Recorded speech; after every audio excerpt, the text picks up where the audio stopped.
হ্যাঁ, তারপর গঙ্গায় অনেক জল বয়ে গেছে, এ কথাটাও যৎকিঞ্চিৎ হয়ে গেছে ব্যঞ্জনা হিসেবে। ভাগীরথীর মুখেই চড়া পড়েছে। এতদিনে সত্য করে গঙ্গার ধারা দুটো হয়ে গেছে দুটো দেশে। ভাগ করে দিয়ে ইংরেজ যখন দেশত্যাগ করল, তখন ভাগীরথীর বুকে জাহাজ ভাসিয়ে ডায়মন্ড হারবার হয়ে যেভাবে বাংলাদেশে এসে কলকাতার পত্তন করেছিল, কুঠি গড়েছিল, সেইভাবে এই দেশ ত্যাগ করেনি। ভাগীরথীর মুখেও চড়া পড়েছে। তারা দলে দলে 1947 সাল 48 সালের মধ্যে দমদম এরোড্রোম থেকে প্লেনে উড়ে চলে গেছে। ইংরেজ পল্টনেরা গেছে বম্বেতে, ইন্ডিয়া গেটের ভেতর দিয়ে, বম্বে ডকে জাহাজে চেপে। নমস্কার, আমরা শুনছি তারাশঙ্কর বন্দ্যোপাধ্যায়ের লেখা উপন্যাস কীর্তিহাটের কর্চা। তাহলে আসুন শুনে নিই আজকের পর্বে কি আছে।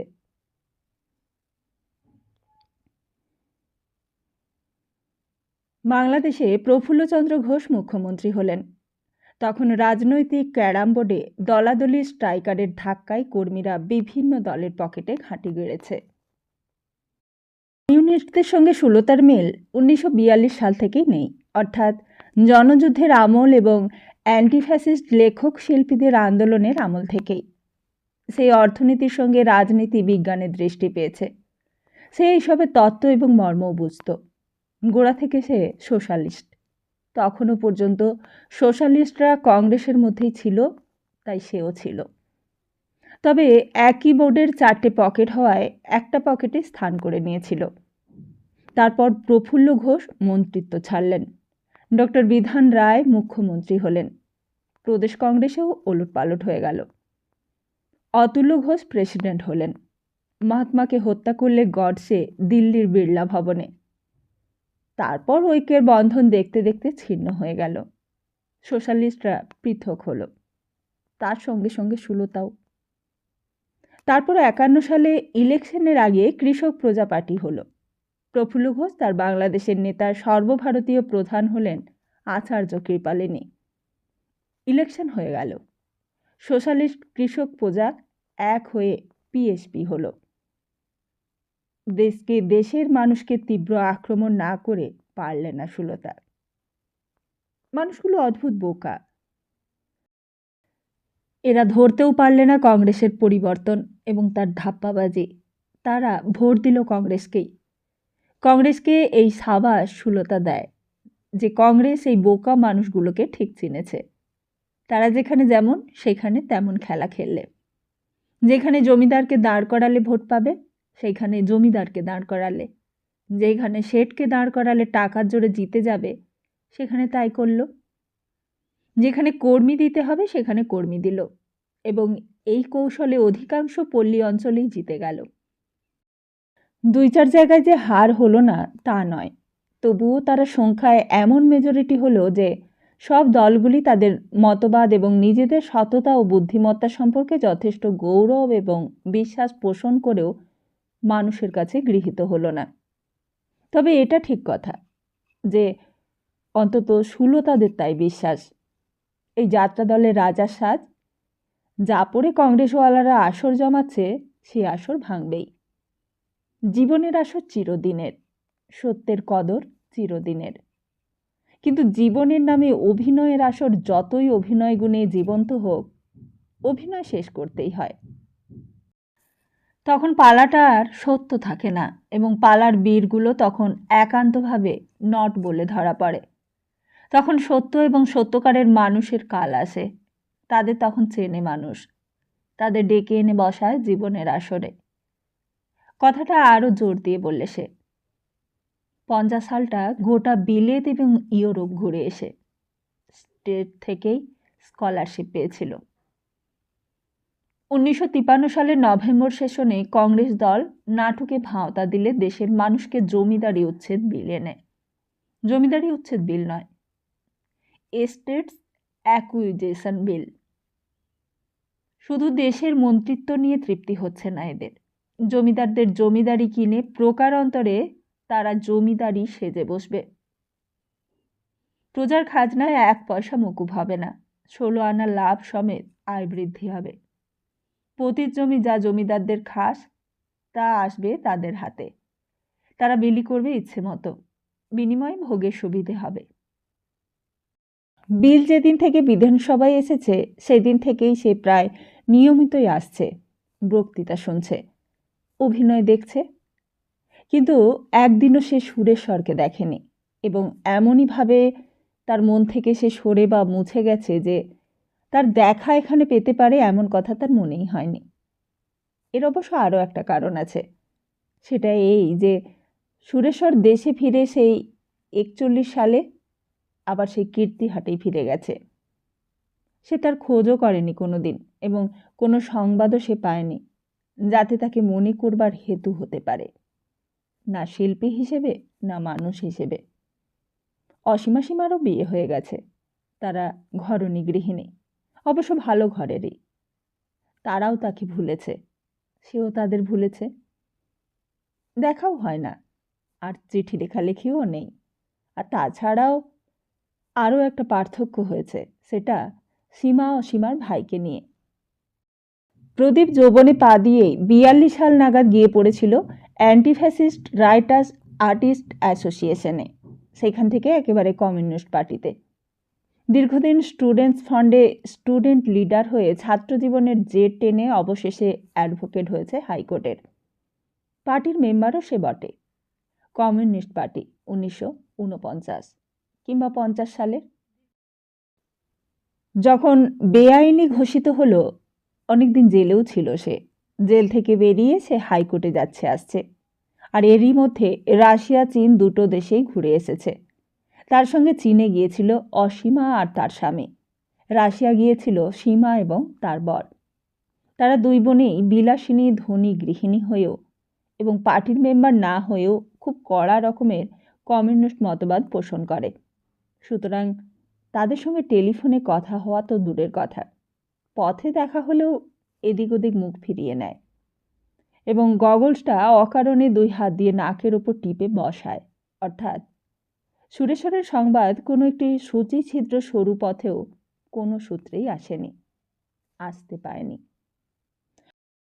সুতরাং এস্টেটস অ্যাকুইজিশন বিলের শেষ দিনে সে যখন পরম কৌতূহল ভরে ওপর নিচে জমিদারদের মধ্যে কুমার বিমলচন্দ্র সিংহকে দেখে, তারপর বর্ধমানের মহারাজার টুপি খুঁজে দেখতে গিয়ে পেলে না, তখন আর কাউকেই খোঁজেনি, সুরেশ্বরকেও মনে পড়েনি।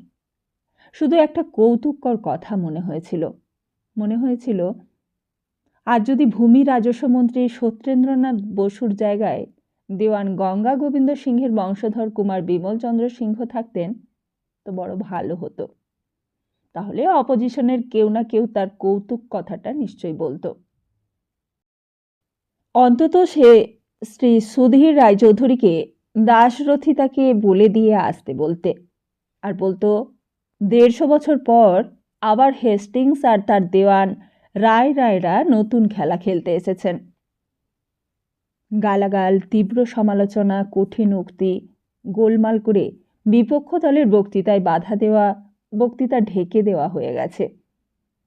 আজ শেষ দিনে এই হলে ঢুকে ওই কথাটাই মনে করেও সে কয়েক মুহূর্তের মধ্যেও ভুলে গেল। মনের মধ্যে একটা গভীর ভারী থমথমে কিছু জুড়ে বসল। এই দেশের ইতিহাস স্মরণ করে মনে হলো, যাই গলদ থাক, নতুন আইনে যাই গলদ থাক, আজের গুরুত্ব, এর মহত্ব, এর বিপ্লবাত্মক সম্ভাবনাকে কিছুতেই অস্বীকার করা যায় না। মনের মধ্যে তার হঠাৎ মনে হলো একটা 150 বছরের পাকা ইমারতের তলায় ডিনামাইট চার্জ করা হয়েছে। যে মুহূর্তে স্পিকার বলবেন, it is now agreed two and past,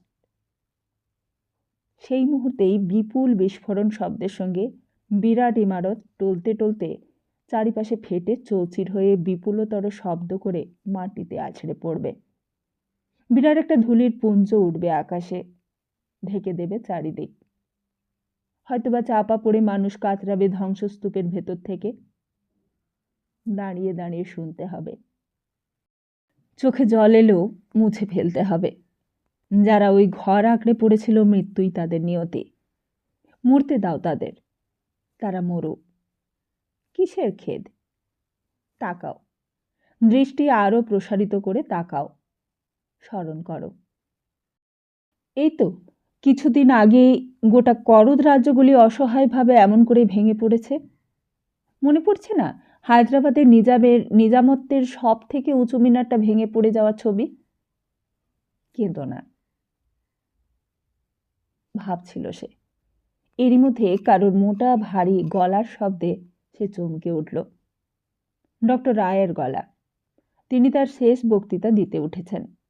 সসম্ভ্রম ভরেই সে তার দিকে তাকালে। অস্পষ্ট গোটা হাউসে কোথাও অসম্ভ্রম ছিল না। সকলেই ডক্টর রায়ের গুরুত্বপূর্ণ শিকার গম্ভীরভাবে তার দিকে তাকিয়ে রয়েছেন। ডক্টর রয় আরম্ভ করলেন, sir, the curtain is about to be running down the scene with which we in Bengal have been familiar for the last 15 years। হ্যাঁ, তাই মনে হচ্ছে। বেশ বলেছেন। স্যার, আমরা গত দীর্ঘ সময় ধরে যে দৃশ্যটির সঙ্গে পরিচিত ছিলাম সেই পর্বের পর্দা নামতে চলেছে আগামী 50 বছরে। হ্যাঁ, তাই মনে হচ্ছে। বেশ বলেছেন। যবনিকা নেমে আসছে। জমিদারদের নাট মন্দিরে, জলসাঘরে, উৎসব সমারোহের আলোকোজ্জ্বল দৃশ্যের শেষে যবনিকাপাত হচ্ছে। জমিদারেরা এবার মুখের রং তুলে জরির পোশাক ছেড়ে পথে এসে দাঁড়াবেন। আর এতক্ষণে হঠাৎ মনে পড়েছিল সুরেশ্বরকে। কীর্তিহাটের বাড়ি চাপা পড়বে সে, নাকি বেরিয়ে এসে পথে দাঁড়াবে?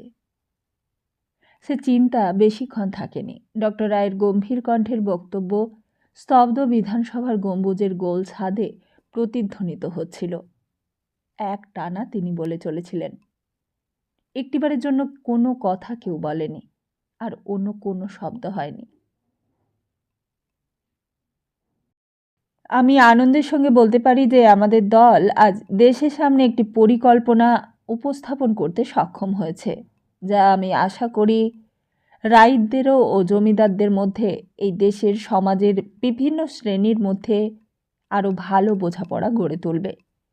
এবং আমি আশা করি এর ফলে আমরা যে বিষয়টির আন্তরিকভাবে কামনা করি, অর্থাৎ বাংলায় একটি কল্যাণমূলক রাষ্ট্র প্রতিষ্ঠার, তাও সম্ভব হবে। শেষ করলেন তিনি। আর সঙ্গে সঙ্গে কংগ্রেস তরফ থেকে শুরু হয়ে সারা সভায় সঞ্চারিত হয়ে ধ্বনিত হয়ে উঠল টেবিল চাপড়ানো শব্দ, যা করতালি ধ্বনি বলে গণ্য। বেশ লাগলো। হাসি মুখেই উঠে দাঁড়ালো সুলতা। শুধু দুটি শব্দ তার আপত্তি আছে। মাই পার্টি কেন? শুধু মাই পার্টি কেন? জমিদারি প্রথা উঠবে এতে কার আপত্তি ছিল? কে না চেয়েছিল? এই যে বাংলাদেশের মাটির ভেতর থেকে বাংলাদেশ চেয়েছিল। হাসতে হাসতে বেরিয়ে এসে সে লবিতে দাঁড়ালো। দলে দলে এমএলএরা এখনো বিতর্ক করছেন। কিছু কিছু প্রবীণ সভ্যরাও বেরিয়ে যাচ্ছেন। নিচে গাড়ি এসে দাঁড়াচ্ছে। নিজের নিজের গাড়িতে উঠে চলে যাচ্ছেন। ওইদিকে ওপর থেকে সিঁড়ি ভেঙে দর্শকেরা নামছেন। চিনি করেও যেন কয়েকজনকে চেনা গেল না। মহারাজ শ্রীশচন্দ্র নন্দী নামলেন। বামপন্থীরাও তার দিকে তাকিয়ে কণ্ঠস্বর একটু মৃদু করলেন। কয়েকজন নমস্কারও করলেন। শ্রীশনন্দীও মৃদু হেসে নমস্কার করলেন। একজন খবরের কাগজের রিপোর্টার তার কাছে দাঁড়িয়ে বললে, একটা কথা জিজ্ঞেস করছিলাম স্যার। বলুন। এই বিল সম্বন্ধে আপনার মতামত? নিশ্চয়ই খুব ভালোই। ডিটেলস নিয়ে হয়তো একটু আধটু পার্থক্য থাকতে পারে। একটু বেশি করে? ওই খুব বেশি যথেষ্ট। খুব ভালো। দেশের লোক যখন চেয়েছে, এবং জমিদারেরাও বাজল। ওদিকে পেছন থেকে সরস কণ্ঠে কেউ বললে, অন্তত গালাগালের হাত থেকে। তিনি আর কেউ নন, তিনি কুমার বিমল চন্দ্র সিংহ। তার কণ্ঠস্বর সুপরিচিত। শ্রীশচন্দ্র নন্দী নেমে গেলেন। তার গাড়ি এসে লেগেছে। বাইরে কম্পাউন্ডে গাড়ির হর্নে রাত্রি চকিত হয়ে উঠেছে। হেডলাইটের আলোগুলো বাগানে গাছের মাথায় মাথায় ঘুরছে বাঘ নেবার সময়। কুমার বিমলচন্দ্র সিংহ একজন বামপন্থী নেতাকে বললেন, আপনার স্পিচ যাকে বলে টাইগারি স্পিচ হয়েছে, ওয়ান্ডারফুল। সন্দেহ হচ্ছিল নিজের চরিত্রে। খুব বলেছেন, ল্যাম্পটা ট্যাম্পটা লাগিয়ে। হেসে উঠলেন, বেড়ে বলেছেন। তা চলুন না, চা খেয়ে গল্প করে যাবেন বাড়িতে। আজকে না। আচ্ছা বেশ, তাহলে কবি আলী গোমনী আর লম্বদরকে ডেকে আসর পাতাই একদিন। একজন জমিদার আর একজন লেফটেস্ট লিডার। আপনার স্পিচের জবাব সেইখানে পেয়ে যাবেন। কি বলেন? মোস্ট গ্যাডলি। তবে কান্দির মিষ্টি খাবো, মনোহরা। তার সঙ্গে লবণাক্ত কিছু? আপত্তি হবে না তো? ভদ্রলোক বললেন, নিশ্চয়ই না। গাল দিয়েও আপনার গুণ গাইব। আর ঠিক এই সময়টিতে এসে সামনে দাঁড়ালো দীর্ঘাকায় একটি লোক। প্রথমে চিনতে পারেনি সুলতা। চোখের নীল চশমাটার জন্য আর ওকে এখানে দেখতে পাওয়া সম্পর্কে সচেতনতা না থাকার জন্যই চিনতে পারেনি। তবে রোগাও হয়ে গেছে, বড্ড শীর্ণ দেখাচ্ছে। দাড়িগোঁফ না থাকাটাও একটা কারণ বটে। গায়ে ঢিলে ঢালা আলখাল্লা গেরুয়া সিল্কের জামা, পরনে পাজামা। সুরেশ্বর তার সামনে থমকে দাঁড়ালো। সুলতা তখনও তাকিয়েছিল তার নীল চশমাটার দিকে, কারণ চশমাটা যেন তার মুখে নিবন্ধ। কে? সুলতা ভাবছিল। চোখের চশমাটা খুলে সুরেশ্বর বললে, চিনতে পারছো না? সুলতা সবিষয়ে বলে উঠল, তুমি? তার বিস্ময় তাকে উষ্ণ হয়ে উঠবারও অবকাশ দিলে না। সুরেশ্বর হেসে বললে, হ্যাঁ। সকৌতুকে এইবার সুলতা বললে, জমিদারির ওপর জবনিকাপাত দেখতে এসেছিলে? সুরেশ্বর বললে, হ্যাঁ। সুলতা বললে, তা জবনিকাপাতের সঙ্গে পালছাপা পড়েনি। কংগ্রেস সুবিধে দিয়েছে। গ্রিন রুমে গিয়ে কম্পেনসেশনের টাকায় মেকআপ বদলে এইবার নতুন সাজে রঙ্গমঞ্চে আবির্ভূত হতে পারবে। এইবার কি হবে? কংগ্রেসই নাকি বিজনেস ম্যাগনেট? আর তাছাড়াও তোমাদের তো আরও সুবিধে, দেবোত্তর। এইবার আর নায়েব গোমস্তা পাইক রেখে প্রজা ঠেঙিয়ে খাজনা আদায় করতে হবে না।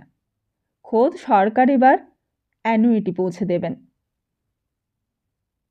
সুরেশ্বরের হাসি এতেও মিলিয়ে গেল না।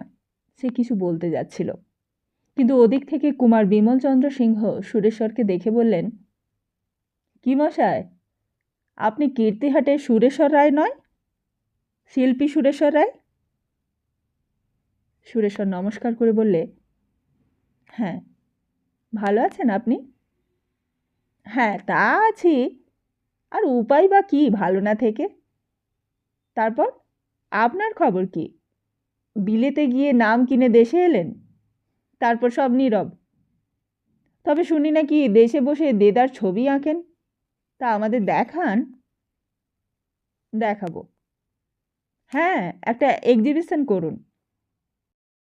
এক্সিবিশন নয়, কয়েকজন রসিক এবং আপনজনকে দেখাবো। বেশ। আমাকে বাদ দেবেন না? নিশ্চয়ই না। আচ্ছা, চলি। তার গাড়ি এসে লেগেছে, তিনি চলে গেলেন। সুলতা যেতে যেতে থমকে দাঁড়িয়েছিল, বললে, আমাকে দেখাবে না? ছবি? হ্যাঁ। যদি বলি আজই চলো? তোমাকে সর্বাগ্রে দেখাবার বাসনা আমার ছিল। এখানে না পেলে আমি তোমার বাড়ি যেতাম, কারণ ছবি ঠিক এক্সিবিশন নয়, ছবির মধ্যে দিয়ে আমার জবানবন্দি। বিস্মিত হয়ে সুলতা তার মুখের দিকে তাকালে। এদিকে লবি জনবিরল হয়ে এসেছে। যারা আছেন তারা নেমে গিয়ে বাগানে গিয়ে কে কার গাড়িতে যেতে পারেন দেখছেন। কিছু কিছু দল বেঁধে হেঁটেই বেরিয়ে পড়েছেন। অ্যাসপ্ল্যান্টেডে বা হাইকোর্টের ওই দিকে গিয়ে ট্রাম ধরবেন। সুলতা এবং সুরেশ্বর ছাড়া মাত্র জন ৫-৬ লোক ছিল, তার মধ্যে ২-৩ জন হাউসের কর্মচারী। তার মুখের দিকে তাকিয়ে সুলতার মনে হচ্ছিল এ যেন আর একজন, সে নয়। সে ছিল উল্লাসিত, উদ্ভাসিত, বেপরোয়া একজন। এ যেন ক্লান্ত প্রশান্ত একজন মানুষ। সুরেশ্বর বললে, চলো। আজ? তুমি কি পাগল? সে তো চিরকালের। পাগলামি আমার কাছে সেটা জানি বলেই উন্মাদ নই, তবে যে কোনো মুহূর্তে পাগল হতে পারি, উঠতে পারে পাগলামি। এই বলেই সে খপ করে তার হাতটা ধরে বললে, চলো। চমকে উঠল সুলতা, কিন্তু রুষ্ট হতে পারলে না, কারণ এই হাত ধরা জোর করে হাত ধরা নয়। এই হাত ধরার মধ্যে মিনতি অত্যন্ত স্পষ্ট। সে বললে, ছাড়ো। সুরেশ্বর হাতটা ছেড়ে দিলে, বললে, জোর নেই তোমার ওপর, কিন্তু গেলে আমি খুশি হতাম। ছবি দেখে কে কি বুঝবে আমি জানি না, বোঝাবার গরজও নেই আমার। ছবির ভেতর জবানবন্দি ছবির রঙে হারিয়ে যাবার ভয় আছে।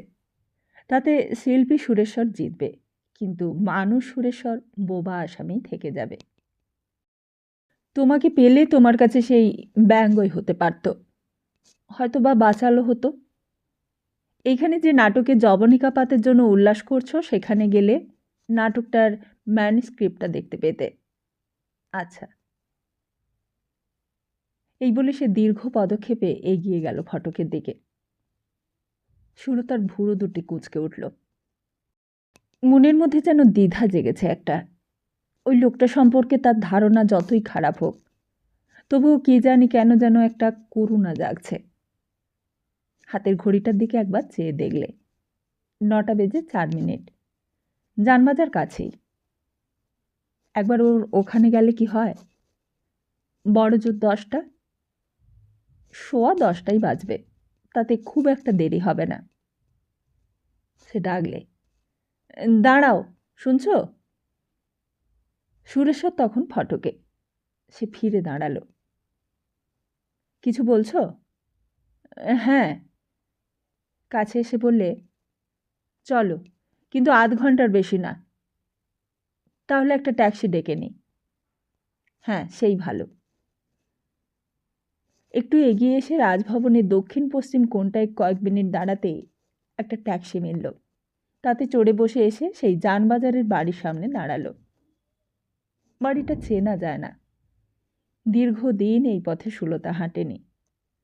সর্বাগ্রে চোখে পড়ে তার একটা আধুনিক বহিঃসজ্জা। রেলিং দেওয়া, জোড়া জোড়া গোল থামওয়ালা সেই 100-125 ফুট লম্বা বারান্দাটা বন্ধ করে আধুনিক প্যাটার্নের একটা চেহারা দেওয়া হয়েছে। সুলতা দাঁড়িয়ে দেখলে বাড়িটাকে, তারপর বললে, এটা কি করেছো বলো তো? বারান্দাটাকে ঘেরার কথা বলছো? হ্যাঁ। হঠাৎ হেসে বললে, তবে তোমার মনটা ফুটে উঠেছে, তুমি ফুটে উঠেছ এর মধ্যে। সুরেশ্বর হাসলে, বললে, বলতে পারো। তবে কি জানো, এসব কথা আমার গা শোয়া হয়ে গেছে। প্রথম যখন দাড়ি গপ চুল রেখে আলখাল্লা পড়তাম, তখন শুনেছি, এখনও শুনি। আর অল্প বিস্তর সকলের চেহারাই তো এই। সে রাজা ছেলে গৌতম সিদ্ধার্থের ছাঁচর চুল কেটে চিরবস্ত্র পরে বনে যখন তপস্যায় গেলেন, তখন দেবদত্ত রায় এই ধরনের কথাই বললেন। তা তো মিথ্যে বলেনি। অন্তত প্রথম প্রথম যে দেখেছে সেই বলেছে, মানায়নি। ব্যারিস্টার গান্ধী যখন প্রথম গান্ধীর সাজ পড়েছিলেন, তখনও কি এমনভাবে ভাবেননি লোকে? আর তারপর ধরো তোমার কথা। তোমাকে যেদিন প্রথম দেখি, সেই দিন ঠোঁটে তোমার লিপস্টিক ছিল। মনে পড়েছে আমি একটু বাঁকা কথা বলেছিলাম? আর আজ তুমি এমনই সেজেছ বা হয়েছ যে সেই লিপস্টিকের কথা তুললে এই ধরনের কথাই হবে। সুলতা তার মুখের দিকে তাকালে। ভুরু কুঁচকে উঠেছিল, কিন্তু সুরেশ্বরের মুখে সেই তেমনই বিষণ্ণ প্রশান্ত হয়ে আছে। যুদ্ধ করার বা ঝগড়া করার মনের কোনো প্রকাশ ফুটে ওঠেনি সেখানে। কণ্ঠস্বরেও কোনো উত্তাপ নেই। সুরেশ্বর বুঝেছিল। সে হেসে বলল, আমি ঝগড়া করিনি। বলছি কি জানো, বলছি পরিবর্তনকালের নিয়ম। সেটা যেমন মানুষের হয়, তেমনি মানুষের বিচরণ ক্ষেত্রে সর্বত্রই হয়। পুরনো বাড়িতে নোনা ধরে, ফাট ধরে, তখন ভেঙে চুরে মেরামত করতে হয়। আবার বংশও বাড়ে, আর তখন বাড়িতে পাঁচিল ওঠে, জানালা বুজিয়ে দরজা করতে হয়, বারান্দা ঘিরে ঘর বাড়াতে হয়। সবিষয়ে তার দিকে তাকিয়েছিল সুলতা। বললে, বিয়ে করেছ? ছেলে পিলে বুঝি অনেকগুলো হয়েছে এর মধ্যে? মুখে হাসি এবং দৃষ্টিতে কৌতুক ফুটিয়ে সুলতা তার দিকে তাকালে। সুরেশ্বর বললে, দেখো, প্রথমটায় স্থির করেছিলাম বাড়িটায় দুর্ভাগিনী মেয়েদের জন্য একটা হোম টোম কিংবা আশ্রম টাশ্রম করব। তখনই এই বারান্দাটা ঘেরার ব্যবস্থা করি। তা সেই শেফালি কেমন আছে, যাকে করুণা করতে আমি বলেছিলাম? আর তারপর থেকেই বুঝি তোমার করুণা স্রোত একেবারে ঝরঝর করে ঝরল, যার তোড়ে ঐরাবত ভেসে গেল? ঠিক জানি নে, তবে তার খবর রাখিনি। ওসব কথা ছেড়ে দাও। তারপর মত বদলে ভেবেছিলাম অনাথ আশ্রম করব, বারান্দাটায় ক্লাস বসবে। কিন্তু তাও হলো না। বারান্দা ঘেরার ইতিহাসটা এই। তবে ওর মধ্যে যেটা আধুনিক মেট্রো প্যাটার্ন চাপানো হয়েছে সেটা নেহাতি ইঞ্জিনিয়ার আর রাজমিস্ত্রির কেরামতি। এসো এখন ভেতরে এসো। বাইরে ঝলমলে আলো পড়েছে, তার মধ্যে আমরা দুজনে পথে দাঁড়িয়ে বাগ বিস্তার করছি, এতে জনসাধারণ কৌতূহলী হয়ে উঠেছে। তা কথাটা ঠিক। রাস্তার সামনের দোকানে বেশ জটলা জমেছে। রানী রাসমণির বাড়ির নিচের বাইরের দিকটায় অসংখ্য দোকান, মশলাপাতি বিশেষ করে সুপুরির পাইকারি দোকান অজস্র। তারই মধ্যে ছোট্ট তেলে ভাজার দোকান থেকে নানান দোকান রয়েছে। দোকান আইন মেনেও তার ঝাঁপ আধখানা বন্ধ করে হিসেব নিকেশ মেলাচ্ছে, আর মধ্যে মধ্যে কৌতূহলী হয়ে তাদের দিকেই তাকাচ্ছে। ফ্রি স্কুল স্ট্রিট থেকে মোড় ফিরিয়ে ফিরিঙ্গি মেয়েরা যাচ্ছে, কেউ বা হেঁটে, কেউ বা রিকশায়। পেছনে তাকাচ্ছে, অদৃশ্য শিকার সুতোয় গাঁথা মাছের মতো পেছনে আসছে কিনা। অ্যাংলো ইন্ডিয়ান এবং হাওয়াই শার্ট প্যান্ট পরা দেশি বাবু সাহেবেরাও যাচ্ছে। সকলেই ওই আলো ঝলমল স্থানটায় এসে সবিষয়ে তাকাচ্ছে। বাড়িটা প্রায় 12 মাস অন্ধকার থাকে। হঠাৎই সেটার হলো কি, যেমন আলোর জৌলুস ফুটিয়ে রঙ্গমঞ্চে পাদপ্রদীপের সামনে প্রধানা অভিনেত্রীর মতো কোনো এক বিশেষ রজনী উপলক্ষে রাজরানীর পোশাকে মুখে পেন মেখে দাঁড়ালো। আর তারপরেই চোখ পড়েছে ওদের দুজনের দিকে। সুলতা বললে, চলো। ভেতরে এসে ওই বারান্দা ঘেরা হলটায় নিয়ে এলো তাকে, এবং যেই আলোগুলো নেভানো ছিল তাও জ্বেলে দিলে। ঘরখানা ঝলমল করে উঠল, শুধু আলোরই নয়, ছবির রঙের উপর পড়া আলোর প্রতিচ্ছবিটাতেও। রঙের আভাও ফুটে উঠল আলোর সঙ্গে। সবিষয় দৃষ্টিতে সে তাকালে ছবিগুলোর দিকে, মুগ্ধ বিস্ময়ে দেখছিল। এত ছবি, এত ছবি এঁকেছে সেই এতদিন অজ্ঞাতবাসে আত্মগোপন করে। ফিরে এসে সে সুরেশ্বরের দিকে তাকালো, তারপর বললে, এত ছবি এঁকেছ? এর 3-4 গুণ বেশি ছবি এঁকেছি, কিন্তু এইখানে সব ধরবার কথা নয়। আর সেগুলো যা আমি বলতে চেয়েছি, ছবির মধ্যে তার সঙ্গে হয়তো সম্পর্ক ক্ষীণ কিংবা মাত্রা ছাড়িয়ে বলা হয় বলে টাঙায়নি। ছবিগুলোর দিকে আবার তাকালে সুলতা। দেখতে দেখতেই বললে, ছবিগুলোর মধ্যে কিছু বলতে চেয়েছ নাকি? তার জন্যই তো তোমায় আমার সবচেয়ে বেশি প্রয়োজন ছিল দেখাবার, এবং সর্বাগ্রে দেখাবার। এ তো ছবির প্রদর্শনী নয়, এ কীর্তিহাটের চর্চা। সুরেশ্বরের জবানবন্দি। ছবি থেকে যারা বুঝতে পারবেন তাদের নমস্কার। তারা রসিক এবং রসিকের চেয়েও বেশি কিছু। কিন্তু কি বলতে চেয়েছি তা যাদের কাছে বলতে পারি তার মধ্যে তুমিই প্রথম, এবং তুমি প্রধান। সুলতা হাসলে। মনে মনে বলতে গিয়েও মুখ থেকে বেরিয়ে এলো কথাটা। বললে, বড্ড দেরি হয়ে গেছে সুরেশ্বর। আমি অনেক দূরে বাস করি, নিউ আলিপুরে।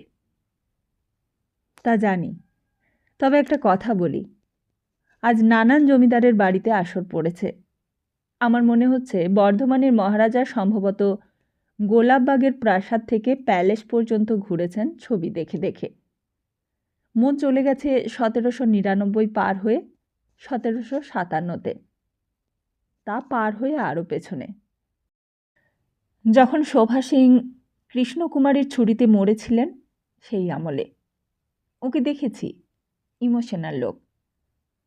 হয়তো ভাবছেন ডিনামাইট দিয়ে এই রাতটাই সব চুরমার করে দেবেন। তারপর হয়তো ভাবছেন না, সব তিনি গভর্নমেন্টকে দান করে দেবেন। কুমার বিমলচন্দ্র সিংহ হয়তো দেওয়ান গঙ্গা গোবিন্দ সিংহের ছবির তলায় দাঁড়িয়ে মুচকে মুচকে হাসছেন আর বলছেন, তোমার প্রবর্তন করা চিরস্থায়ী বন্দোবস্ত যারা আজ নাকচ করলে তাদের মধ্যে আমিও একজন। কোনো জমিদার হয়তো একা বসে কাগজের ওপর হিসেব করে দেখেছেন কম্পেনসেশন কত পাবেন। কেউ কেউ গালে হাত দিচ্ছেন যারা এটা করলে তাদের। এমন লোকও হয়তো এক আধজন আছেন যারা প্রচুর পরিমাণে মদ্যপান করেছেন। কিংবা কেউ যদি বাইজি বাড়ি গিয়ে শেষ উৎসব করেন তবে তাকে আমার সেলাম রইল। আমি এই ছবির আসর পেতেছি। ভেবেছিলাম সারা রাত একলাই এই পাশ থেকে ওই পাশ ঘুরব। ভাগ্যক্রমে এমন একজনকে পেলাম যাকে আমি চেয়েছি মনে মনে, ছবিগুলো আঁকবার সময় থেকে টাঙাবার সময় পর্যন্ত। হঠাৎ একটা লম্বা ছবি যেটা টেবিলের ওপর রাখা ছিল সেটা তুলে নিয়ে প্রথম ছবিটার ফ্রেমে ঠেকিয়ে বললে, এটা আমার প্রথম ছবি সুলতা। কংসাবতী বাড়ি বিধৌত তট, বনচ্ছায়া শীতল কীর্তিহাট নামক গ্রাম, 1801 সাল। প্রকাণ্ড বড় বড় ছবি, অয়েলে আঁকা, 4 ফুট 3 ফুট কিংবা তার চেয়েও বড়। বেশ সুন্দর ছবি, যেমন বর্ণাঢ্য তেমনই বিচিত্র টেকনিকে আঁকা। যেমন আমাদের দেশের মন্দিরের ভেতর দিকে পোড়ামাটির কাজের মধ্যে কৃষ্ণলীলা রমলীলা ফোটানো হয়, ঠিক তেমন ঢঙে। গ্রাম নদী বন সব আছে পটভূমিতে। গ্রামের খড়ের চালগুলিতে সোনালি হলুদ রং চমৎকার লাগছিল, আর তারই মধ্যে সাদা একখানা পাকা বাড়ি। এও পটভূমির কোলে দ্বিতীয় পটভূমি। ছবিটার কেন্দ্রবিন্দু পথ, পথের ওপর একটা পালকি চলছে, তার মধ্যে টোপর মাথায় মুকুট মাথায় বালক বালিকা বরকনে, বরের হাতে একখানা কাগজ, তার পেছনে নরনারী বাদ্যভাণ্ড আঁটোসাঁটো এসব হাতে বরকন্দাজ পাই। সুলতা দেখছিল। সুরেশ্বর বললে, রায় বংশের প্রথম জমিদার সোমেশ্বর রায় 1801 সালে 10 বছর বয়সে জমিদার হয়েছিলেন। বিয়ে করে তিনি গ্রামে প্রবেশ করলেন। হঠাৎই সে উঠে দাঁড়ালো, বললে, ভদ্রমহিলা ও ভদ্র মহোদয়গণ। সুলতা চকিত হয়ে উঠল। ভদ্রমহিলা ও ভদ্র মহোদয়গণ? সুরেশ্বর সেই মুহূর্তেই বললে, না না, আমার ভুল হয়েছে। এখানে তো তুমি একাই রয়েছ সুলতা, আর তো কেউ নেই। তারপর হেসে বললে, আমার হঠাৎ মনে হলো ঘরখানা নরনারীতে ভরে গেছে। এমন ভুল আমার মাঝে মধ্যে হয়। একটু আগে বলেছিলাম, তুমিও জানো, একটা পাগলামি আমাদের বংশে আছে। প্রথম খেয়াল বলে চলে যায়, কিন্তু খেয়াল যতক্ষণ মাত্রা না ছাড়ায় ততক্ষণই। মাত্রা ছাড়ালেই হয় পাগলামি। আমার মাত্রা অনেক দিন ছাড়িয়েছে। তারপর কীর্তিহাটে গিয়ে সেটা আমার মন বুদ্ধি আমার বাসনা কামনাকে এমনভাবে অভিভূত করলে যে আমার সব বেঠিক হয়ে গেল। তার উপর প্রচুর মদ্যপান করতাম, সেটা তাকে বাড়িয়ে তুলত। আমি কল্পনায় নানা ছবি নানা মানুষ দেখি অন্ধকার রাত্রে। দিনে দেওয়ালের গায়ে ছাদে চটে যাওয়া পলেস্তারের মধ্যে দেখতে পাই নানান ছবি, নানান মানুষ। কখনো কখনো জীবন্ত হয়ে তারা কথা বলে। আজও আমার হঠাৎ মনে হলো ছবির মানুষগুলো ছবি থেকে নেমে এসে ঘরে ভরে বসেছে। এরা যে ঐতিহাসিক সুলতা, এরা তো কাল্পনিক নয়। এদের অশরীরী আত্মা এসে বসেছে মনে হলো। তারাও দেখতে এসেছে ছবিতে কীর্তিহাটের চর্চা, শুনতে এসেছে সুরেশ্বরের জবানবন্দি। সুলতার মনে হলো সুরেশ্বর যেন কত দূরে, অনেক দূরের দিকে চেয়ে রয়েছে। একজন চাকর এসে ঢুকলো হাতে ট্রে নিয়ে, নামিয়ে দিল সামনের টেবিলে। বুড়ো চাকর। সে সুলতাকে দেখে নমস্কার করে বললে, ভালো আছেন দিদিমণি? সুলতা তাকে এবার চিনলে। এ তো সেই রঘু। রঘু বুড়ো হয়ে গেছে, চুল গোঁফ একেবারে সাদা হয়ে গেছে। সে বললে, তুমি তো রঘু না? হ্যাঁ, আমি রঘু। রঘুর বাংলায় এখনো হিন্দির টান যায়নি। এখনো আছো বাবুর কাছে? ভালো আছো? হ্যাঁ, এই বাবুকে ছোট উমর সে মানুষ করলাম, কাহা যায়, আর কেমন করেই বা যাই ছোড়কে। সুরেশ্বরের কোনো সাড়াই দিলে না। সে দূরের দিকে তাকিয়ে আছে। রঘু ট্রেতে চা এবং কিছু কেক মিষ্টি এনে নামিয়ে দিয়েছে। সে চায়ের কাপটা তুলে নিলে। চায়ের তৃষ্ণা এবং খিদেও তার পেয়েছিল। সুরেশ্বরকে সে জানে, সেও হয়তো নাও বলবে না। সেই বরং সুরেশ্বরকে বললে, চা নাও। তেমনিভাবে অনেক দূরের দিকে তাকিয়ে সুরেশ্বর বললে, না। তারপর বলেই গেল, সুলতা, ভেবেছিলাম 1757 সালে পলাশির যুদ্ধ থেকে শুরু করব। সে ছবিও আমার আঁকা আছে, কিন্তু দেখলাম তাহলে 1947 সালে কর্চা শেষ করতে হয় এবং তাতে রায়বংশের ভূমিকা ছোট হয়ে যায়। যাকে বলে সাইড ক্যারেক্টার, তাই দাঁড়ায়। তারপর ভেবেছিলাম ইমপিচমেন্ট অব হেস্টিংসের ছবি দিয়ে শুরু করব। সে ছবিও আঁকা আছে। হাউস অব লর্ডসে ইমপিচমেন্টের পালা শেষে হেস্টিংস বেকসুর খালাস পেয়ে বেরিয়ে আসছে। কিন্তু আবার মনে হলো, তাহলে শেষ করতে হবে অন্তত আরও একখানা বা দুখানা ছবি এঁকে। হেস্টিংস জবানবন্দি করেনি নিজে, সুরেশ্বর জবানবন্দি করেছে। যাদের সামনে করেছে তাদের মধ্যে তুমি আছো। সে ছবি না হলে শেষ হয় না। সে ছবি মনের কল্পনায় ছিল, কিন্তু আঁকা হয়নি। তাই শুরু করেছি একেবারে বড়বেশি 10 বছরের সোমেশ্বর রায় জমিদার হয়ে কীর্তিহাটে ঢুকেছেন সেইখান থেকে। সময়টা 1801 সাল। 1757-তে পলাশির যুদ্ধে সিরাজউদ্দৌলা হেরে গিয়ে নিমক হারামের দেউড়িতে মিরনের হুকুমে মোহাম্মদী বেগের হাতে প্রাণ দিয়েছেন। তারপর মির্জাফর, তারপর মীর কাসেমের নবাব কাশিম আলী খাঁ। উধুয়ানালা ঘিরিয়া থেকে বক্সারে শেষ। আবার মির্জাফর। এইবার কোম্পানি দেওয়ানি পেলে 1765 খ্রিস্টাব্দ। বাংলা 1171 থেকে 72 সাল। কোম্পানির হাতে সব এলো, মায় দেশ রক্ষা পর্যন্ত। পটভূমিকা তোমায় বোঝাচ্ছি সুলতা। ইতিহাস তুমিও পড়েছ, কিন্তু ইতিহাস ঘটনা বলে যায়, অবস্থার ভেতরটা বোঝায় না। এ বোঝানো বড় শক্ত। আমি একখানা পুরনো পাঁচালির পুঁথি পেয়েছি। সেখানে সোমেশ্বর রায়ের বাবা কুড়ারাম ভট্টাচার্যের লেখা ওগোমা শিব জায়াগো, অধম সন্তানে কর দয়াগো, অন্তিমেতে অভয়াগো, কুড়ারামে দিও পদ ছায়াগো, হর জায়াগো। মস্ত এক পাঁচালি। তার মধ্যে আছে সুলতা, সেই দিন লোকে ইংরেজকে পরিত্রাতা ভেবেছিল। মুসলমান আমলে বর্গী হাঙ্গামায় যে অত্যাচার করেছিল বর্গীরা, তা তো সবই জানো।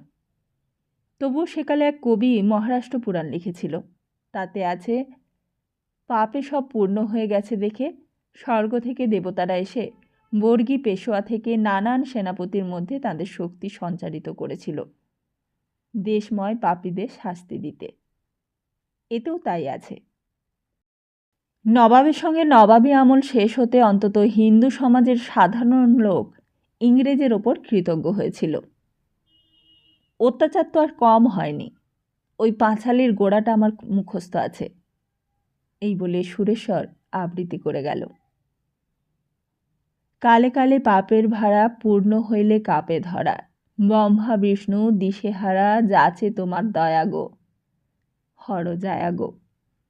তখন তোমার তাথই নাচে, পাপী মরে পুণ্যাত্মা বাঁচে, পতি তোমার পদ যাচে, সব রূপী হায়াগো, হর যায়াগো। পলাশে ঘেরিয়া উধয়ানালা হইল এমেতের নৃত্যশালা, ফুরাবে নবাবী পালা, সাহেবানে কইলে দয়াগো, হর যায়াগো। রাঙা চুল লাল মুখ, দেখিলে মা কাঁপে বুক, তবু মনে ভাবি সুখ, সুবিচার পায়াগো, হর যায়াগো। সে পাঁচালী রচিতে সাধ হয়েছে দিনের চিতে, শিবরাম মমপিতে কুড়ারাম বাছা, কীর্তিহাটে আদিবাস বর্গী আইল মহাত্রাস, নবাবের সৈন্যনাশ পালাই খুলে গাছা। তারা পালাবার কালে গ্রামে গ্রামে অগ্নি জালে, লুট করে মেরে ফেলে দরিদ্র প্রজারে। পিতা শিবরাম মরে অগ্নি জলে বাস্তু ঘরে, জননীর হাত ধরে বনে ও বাদারে, পলাইয়া প্রাণ রক্ষা, দ্বারে দ্বারে অন্ন ভিক্ষা, তুমি কালী সর্বরক্ষা, দিলে স্নেহ ছায়াগো, হর যায়াগো। সে দয়াতে কুড়ারাম ফিরিল আপন গ্রাম, ভট্ট নয় রায় নয় কোম্পানির কাছে পায়াগো, হর যায়াগো। বর্ণিব সেসব কথা, কোথায় জল মরে কোথা, ভিক্ষুকের রুক্ষ মাথায় দিলে পাগ পরায়াগো, হর যায়াগো। তোমার মন্দির করে তোমারে বসায় ঘরে, মাগি মাগো জোড়ো করে থাকো অচলা হয়ে, হর যায়াগো। সুলতা অবাক হয়ে শুনছিল। সুরেশ্বর চুপ করলে সে বললে, ওয়ান্ডারফুল। সেটা আছে তোমার কাছে? আছে, জাল নয়। কীর্তিহাটের রায়বাড়ির সেরেস্তাখানা খুঁজতে খুঁজতে এটা পেলাম। সেটেলমেন্টের জন্য কাগজ দেখতে গিয়ে রায়বংশের স্বরূপের কিছু ছবি তখন পেয়েছি। তার মধ্যে এমন কিছু পেয়েছি যাতে আমি আমার বংশকে, আমার রক্তকে চিনে যেমন শিউরে উঠেছি, তেমনি নেশাগ্রস্ত হয়েছি। আর ঠিক তখনই এটা পেলাম। এতে অনেক কিছু আছে সুলতা। সেই দিনের বাংলাকে চেনা যায়, জানা যায়, বোঝাও যায়। সেই বাংলা এই দেশ নয়। প্রথম ছবিখানাকে ভালো করে দেখো, ঠিক বুঝতে পারবে। নতুন খড়ে ছাওয়া ছোট ছোট ঘর, কোঠাবাড়িও তখন সারা গ্রামে দুখানা বা একখানা। কীর্তিহাটে 1801 সালে 10 বছর আগে প্রথম কুড়ারাম যেই বাড়িটা করেন, সেখানে গ্রামের প্রথম কোঠাঘর, পাঁচালীতেও তাই আছে। তখন কুড়ারাম ভট্টাচার্য দেওয়ান গঙ্গা গোবিন্দের দেওয়ান। 1791 সাল। 1660 পরগনার রাজস্ব স্থির করেছেন 10 শালা বন্দোবস্ত হবে। মেদিনীপুরের ময়নার পুরনো রাজবংশের তখন সম্পত্তি গেছে। সেই সম্পত্তি গোয়ালপাড়া সরকারের ভুক্তান হয়ে কাশিজোড়ার অন্তর্ভুক্ত হয়েছে। কাশিজোড়াও তখন যায় যায় করছে। আর ইতিমধ্যে কিছু লাট বের করে নিয়ে কোম্পানি বিলি করেছে, ছোট ছোট তালুকদারেরা নিয়েছে। কুড়ারাম তখন কলকাতার বাসিন্দে দেওয়ানজির সঙ্গে। ঘর ছেড়েছিলেন বাপের মৃত্যুর পর, আর ফেরেননি। পাঁচালীতে তাই আছে। পরগনা 1660, কত মৌজা কত লাট, কত জল কত মাঠ, কষে দিন রাত। তারই মাঝে চোখে পড়ে ময়না মেদিনীপুরে, কাঁসাই নদীর পাড়ে। তারই সাথে সাথে কীর্তিহাট বাস্তুভিটা কি, মাঠি আটালো চিটা, লাল চাল কত মিঠা, কাঁসাইয়ের পাড়ে ঘন বন। বামুন কায়েত বদ্যি সদগাপ মহিষী, ছত্রি চুয়ার চামার মধ্যি আপনার জন। রাত্রিকালে স্বপ্ন পায় কীর্তিহাটে ফিরে যায়, খুঁজে ফিরি ভিটা তাই পাই বহু দুঃখে। হয়েছে জঙ্গল ঘোর, শিয়াল চেঁচায় রাত্রিভোর, বহু হলো কষ্ট মোর স্বপ্ন মাঝে বুকে। সেহেতু বানালাম কোঠা মাটির দেওয়াল মোটা, শালকাঠ দিয়ে গোটা মজবুত চাল। শতটঙ্কা পুরাপুরি খোলা হাতে খরচ করি, হইলাম খুশি ভারী বাদে এতকাল। সুলতা বললে, তা তুমি নিজে তৈরি করনি তো? সুরেশ্বর বললে, অবিশ্বাস করো? তাহলে কি বলবো? বাদ প্রতিবাদ করব না, প্রমাণ প্রয়োগ হাজির করে ইতিহাস নিয়ে লড়াই করব না। শুধু আমি বিশ্বাসই করতে বলবো। পাণ্ডুলিপিতে বানান অনেক ভুল আছে, শব্দ 2-4টে দুর্বোধ্যও আছে, সেটা আমি পূরণ করেছি। হয়তোবা ভাষা কিছু আমার এই কালের জিহায় একালের হয়ে গেছে। তবে তার কাহিনীটা শুনে যাও। ওই ছবিতে যে পাকা ঘরটা দেখা যাচ্ছে, সেখানে 1799 আরম্ভ হয়ে 1800 সালে শেষ হয়েছে। মানুষেরা তখন 8 হাতি ধুতি, কাঁধে গামছা ফেলে বেড়াতো, খালি পা। ওই দেখো কয়জন ভট্টাচার্য রয়েছেন, তাদের পরনে 10 হাত ধুতি, তাও 40 ইঞ্চি, কাঁধে ওড়নি, পায়ে তালতলা চটি, তাও শোভাযাত্রায় বেরিয়েছেন বলে। শুধু কুড়ারাম যাচ্ছেন, ওই দেখো, ওই পরনে লম্বা ধুতি, গায়ে চাপকান, তার ওপর চাদর, মাথায় একজন ছাতা ধরে রয়েছে। তিনি জমিদার রায় বংশের প্রতিষ্ঠাতা, দেয়ান গঙ্গা গোবিন্দের ডান হাত। পালকিতে সোমেশ্বরের হাতে যে কাগজখানা, সেখানা জমিদারি নিলামে কিনেছেন তারই কাগজ। কিছু কৌশল বলতে গেলে চুরি, তাই বা কেন? ডাকাতি করে কিনেছেন লাট কীর্তিহাট। টাকা তিনি অনেক উপার্জন করেছিলেন। ঘুষ বলো ঘুষ, উপরি বলো উপরি, যা বলবে তাই আমি মানব। তাই তো বলছিলাম, নিজের বংশের স্বরূপ দেখে আমাকে যেন আমারই ভয় হয়েছিল সেদিন। শিউরে উঠেছিলাম। কিন্তু কুড়ারামকে আমি দোষ দিইনি, কীর্তিপুরুষ হিসেবে অভিনন্দন জানিয়েছিলাম। হয়তোবা তোমার মতের সঙ্গে মিলবে না, তা না মিলুক। তা নিয়ে এই কৈফিয়ত দেব না যে যারাই সংসারে বড় হয়, অন্তত বিষয়ের সংসারে তারা কর অপওয়াব আদায় করে থাকেন। জোর করে যারা বাহুবলে রাজ্য জয় করে, অন্য দেশ লুট করে, তাদের কথা বাদ দিলাম সুলতা, কারণ তারা কারুর মতামতের ধার ধারে না, গ্রাহ্য করে না। কিন্তু যারা তা না করেন, মানুষের প্রচলিত পথে বড় হন, তারা কিছুটা কর আদায় করেন। প্রভুত্ব অর্জন করলেই মানুষের অনুগত্যটা জমিদারি সেরেস্তার খাজনার ওপর চাঁদার মতো লোককে দিতেই হয়। না দিলে যার যেমন প্রভুত্ব তেমনই পেনাল্টি আদায় না করে ছাড়েন না। মন্ত্রীদের কথা ভেবো না, মানে স্বাধীনতার পরের মন্ত্রীদের কথা। এই তো স্বাধীনতার পর থেকে এই পর্যন্ত গুলি তো কয়েকবার চলল, লাঠিচার্জ তো বাদই দিচ্ছি। এবং এই পদ অর্জনের জন্য ভোট ভোট করে পরস্পরের সমালোচনার নামে যে তত্ত্ব সত্যি মিথ্যা প্রকাশ পেলে, তা থেকে বিচার করো না। দেখোই না কত স্থানে কত প্রতিশ্রুতি, কত রকম প্রতিশ্রুতি। কোনো দল বললে সব জমিগুলো ওদের কাছ থেকে কেড়ে নিয়ে তাদের দেব। কেউ বা বললে তোমাদের জীবন সুখ সমৃদ্ধিতে ভরে দেব, তার উপর তোমরা সত্যকারের স্বাধীন থাকবে। তারপর এই গায়ে কুঁয়ো, ওই গায়ে স্কুল, ওই গায়ে রাস্তা, এইসব খুচরো প্রতিশ্রুতি বা ঘুষ যাই বলো না কেন, দেওয়ার তো হিসেব নেই। এর ছেলে চাকরি, ওর ওটা, তার সেটা, এসবের ফিরিস্তি নাই বা তুললাম।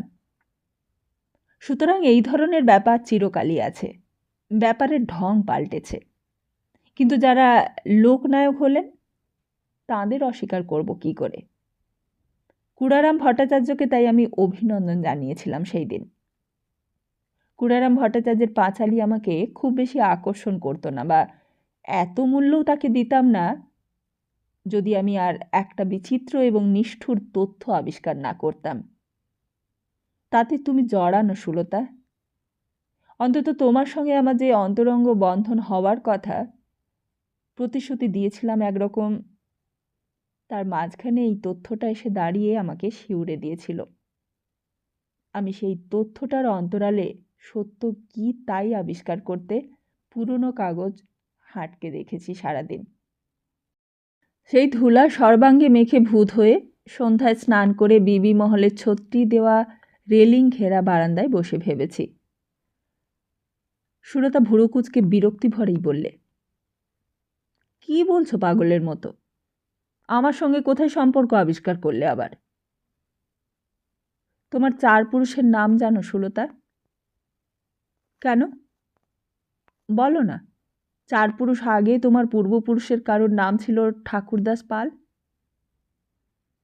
ঠাকুরদাস? হ্যাঁ, ঠাকুরদাস ঘোষ। হ্যাঁ, তখন তিনি পাল ছিলেন। তার ছেলে ছিল জগন্নাথ পাল। তিনি পরে ঘোষ হয়েছিলেন।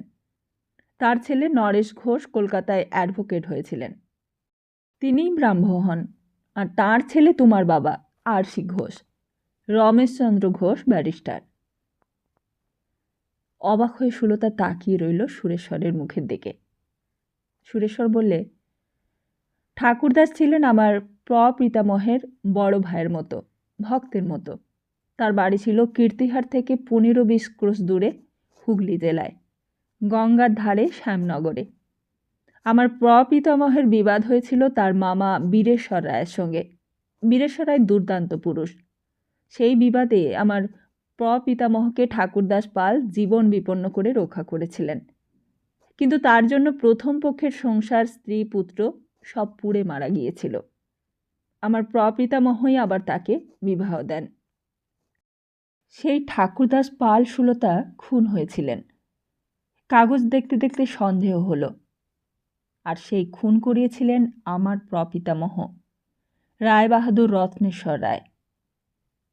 শরীরে রক্ত যেন বিষ হয়ে গেল সুলতা।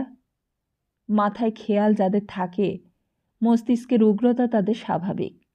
আর সেই উগ্রতা চিন্তায় চিন্তায় এমন উত্তপ্ত হলো যে আমি পাগলই হয়ে গেলাম। আমার এই উদ্ভট মন, যাকে লোকে খেয়ালি বলে, পাগল বলে, তার পাগলামি জাগল। আমি সুলতার পাশে দাঁড়াবো কি বলে? সুলতা স্থির দৃষ্টিতে তার দিকে চেয়ে রইল। ক্লক ঘড়িতে ঢং ঢং করে 10টা বেজে গেল। সুলতা বললে, বলো, থামলে কেন? সুরেশ্বর বললে, খুনটা তিনিই করিয়েছিলেন, আমার প্রপিতামহ তোমার পূর্বপুরুষকে। কেন? জমিদারির ব্যাপারে? সে সুদীর্ঘ কথা সুলতা, আর সেটাই কীর্তিহাটের কর্চা, আর সেটাই আমার জবানবন্দি।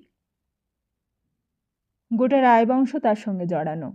জমিদারির দায়ে তিনি খুন করেননি, জমিদার ছিলেন বলেই খুন করেছিলেন, করাতে পেরেছিলেন। সংসারে বংশগৌরব, জন্মগৌরবের মূল্য সব মানুষেরই আছে।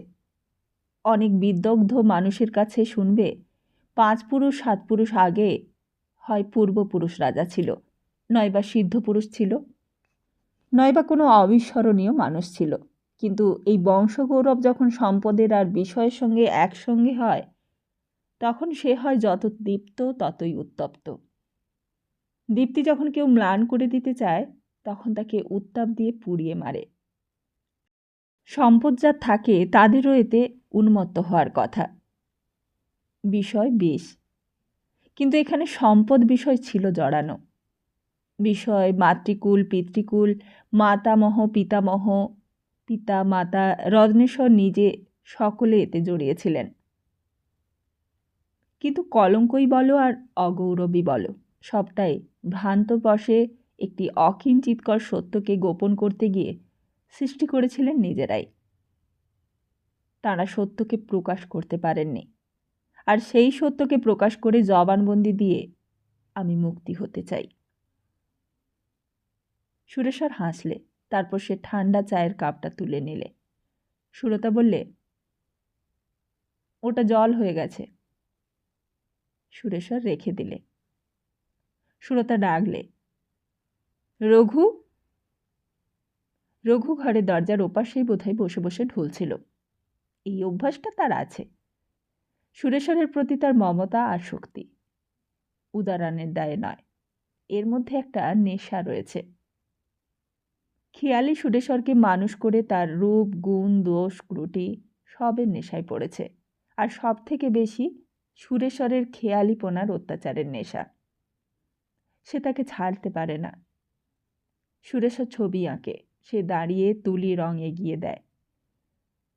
সুরেশ্বর বাজনা বাজায়, সে দরজার পাশে বসে শোনে। সুরেশ্বর মদ্যপান করে, সে উপকরণ তৈরি করে সন্ধ্যা থেকে। সুরেশ্বর রাত্রি জেগে বসে ভাবে, নক্ষত্র খচিত আকাশের দিকে তাকিয়ে থাকে, আর সে বসে বসে ঘুমোয়। কিন্তু সামান্য শব্দেই জেগে ওঠে। রঘু এসে সামনে দাঁড়ালো। সুলতা বললে, একবার চা করো রঘু, তোমার লালবাবু চা খাননি, জুড়িয়ে গেছে। রঘু বললে, এত রাতে চা খাবে? উটা খাবে না? না। সুলতা বললে, কি ব্র্যান্ডি হুইস্কি? আমি তো জানি তুমি খাও, তা খাও না। না সুলতা, আজ আমি এমন একটা কথাও বলতে চাই নে যা মাদকের এক বিন্দু প্রভাব পড়ে। চা নিয়ে আয় রঘু। তাই আন তাহলে। আর এক কাজ কর, বেশি করে তৈরি করে ফ্লাক্সে পুড়ে দে, দরকার মতো ঢেলে নেব। আর চল, আমি একটা ফোন করব। সুলতা রঘু চলে গেল। সুরেশ্বর এসে কাছে জানালায় দাঁড়ালো রাস্তার দিকে চেয়ে। সামনে ফ্রি স্কুল স্ট্রিট। রাস্তাটা নির্জন হয়ে এসেছে, মধ্যে মধ্যে রিক্সা যাচ্ছে, আর পায়ে হেঁটে যাচ্ছে 2-4 জন ফিরিঙ্গি এবং লুঙ্গি পরা মুসলমান। এই রাস্তাটা এদের বাসী বেশি। রানী রাসমণির শ্বশুর প্রীতিরাম মারের কাছে জমি সংগ্রহ করেছিলেন কুড়ারাম ভট্টাচার্য। 1 বিঘা জমি ব্রাহ্মণকে দিয়েছিলেন তারা। কুড়ারাম অর্থ উপার্জন করে জমিদারি কিনেও তার বাল্যকালের অভ্যাস ছাড়তে পারেননি। প্রথম জীবনটা গেছে নিদারুণ কষ্টের মধ্যে। বাপের মৃত্যুর পর মায়ের হাত ধরে পথে পথে বেরিয়েছেন ভিক্ষা করে। মা বেশি দিন বাঁচেননি। ঘর থেকে বেরিয়ে 6 মাসের মধ্যেই আত্মহত্যা করেছিলেন। কাল হয়েছিল তার রূপ। ভট্টাচার্য বংশের অনেক দিন থেকেই রূপ আছে। গৌর বর্ণ রং, ব্রাহ্মণ পণ্ডিতের চেহারা। এটার অবশেষ কীর্তিহাটের 20-30 ঘর ভট্টাচার্যের বাড়িতে আজও আছে। কুড়ারামের মা রূপের সেই প্রদীপ শিখাকে আরও উস্কেই শুধু দেননি, সেই প্রদীপে কিছু ঘৃত সিঞ্চনও করেছিলেন। তার রূপ ছিল প্রতিমার মতো। হেরে পালালো। হিজলির নবাবের সৈন্যের ঘর জ্বালিয়ে লুঠে শিবরামকে হত্যা করে যেদিন রাত্রে, সে রাত্রে প্রথমেই ছেলের হাত ধরিয়ে স্ত্রীকে শিবরাম জঙ্গলে পাঠিয়ে দিয়েছিল। নিজে ছিলেন কিছু ঘুষ দিয়ে ঘরটাকে বাঁচানোর জন্য। কিন্তু তারা সব লুঠে ঘর জ্বালিয়ে তাকে হত্যা করে চলে গিয়েছিল। কুড়ারামের মা গ্রামে পরদিন ফিরে স্বামীর সৎকার করে আশ্রয়ের জন্য গ্রামের লোকের সঙ্গেই পথে বেরিয়েছিলেন। গোটা গ্রাম পুড়ে গেছে, সবাই নিরাশ্রয়। তার ওপর বর্গির ভয়। কিন্তু বর্গিরা এদিকে আসেনি। তারা চন্দ্রকোনা, মেদিনীপুর, দিগনপুর, ক্ষীরপাই হয়ে চলে গিয়েছিল বর্ধমানের দিকে। পাঁচালিতে লেখা আছে, তবে কোন কোন গ্রাম বর্গী দিল পুড়াইয়া, সেসব গ্রামের নাম শুনো মন দিয়া। চন্দ্রকোনা, মেদিনীপুর আর দিগনপুর, ক্ষীরপাই পোড়ায়ে যায় বর্ধমান শহর।